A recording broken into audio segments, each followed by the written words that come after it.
برنامه ایرانی রাত ঠিক ৯টা।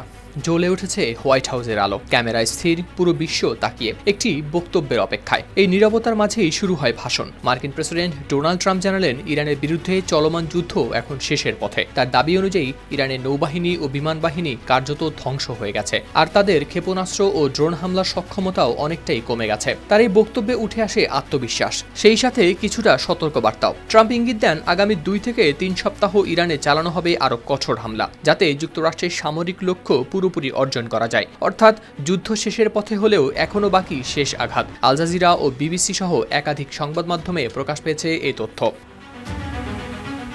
এই ভাষণে ট্রাম্প মিত্র দেশগুলোর ভূমিকাও তুলে ধরেন। বিশেষ করে ইসরায়েল ও উপসাগরীয় দেশগুলোর সহযোগিতার কথা উল্লেখ করে বলেন, তারা গুরুত্বপূর্ণ ভূমিকা রেখেছে এবং যুক্তরাষ্ট্র তাদের কোনোভাবেই ব্যর্থ হতে দেবে না। এই পুরো বক্তব্য যেন একদিকে সাফল্যের ঘোষণা, অন্যদিকে শক্ত অবস্থান বজায় রাখার বার্তা। ট্রাম্প আরও বলেন, যুক্তরাষ্ট্র এখন আগের চেয়ে বেশি নিরাপদ। ট্রাম্প বলেন, এই যুদ্ধ নাকি প্রয়োজনীয় ছিল ভবিষ্যৎ প্রজন্মের নিরাপত্তার জন্য, কিন্তু একই সময় অন্য একটি চিত্র এসেছে সামনে।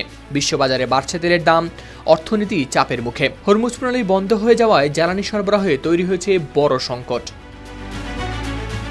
অন্যদিকে ইরান এই পরিস্থিতিতে প্রত্যাখ্যান করেছে যুক্তরাষ্ট্রের যুদ্ধবিরতি প্রস্তাব। তাদের মতে যুক্তরাষ্ট্রের শর্তগুলো অযৌক্তিক। ইরানের পক্ষ থেকে ইঙ্গিত দেওয়া হয়েছে কোনো সরাসরি আলোচনা হয়নি, বরং মধ্যস্থতাকারীদের মাধ্যমে হচ্ছে বার্তা আদান প্রদান। এদিকে এই সবকিছুর মাঝেই এসেছে আরেকটি বার্তা। ইরানের প্রেসিডেন্ট মাসুদ পেজেশকিয়ান মার্কিন জনগণের কাছে প্রশ্ন তোলেন, এই সংঘাত সত্যিই আমেরিকা ফার্স্ট নিশ্চিত করছে কিনা। তিনি ওয়াশিংটনের বিরুদ্ধে যুদ্ধাপরাধ ও ইসরায়েলের দ্বারা প্রভাবিত হওয়ার অভিযোগও করেছেন। এই প্রশ্ন যেন পুরো পরিস্থিতিকে করে তুলেছে আরও জটিল।